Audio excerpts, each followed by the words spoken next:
बहु प्रतीक्षार अंत घटी पार्सल बोमा मामला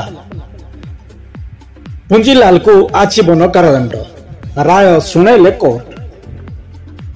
दर्शक बंधु बहु प्रतीक्षार अंत घटी आज देखा मिली आसिला बलांगीर पार्सल बोमा मामला राय पुंजीलाल मेहर दोषी साब्यस्त होइथिबा सूचना।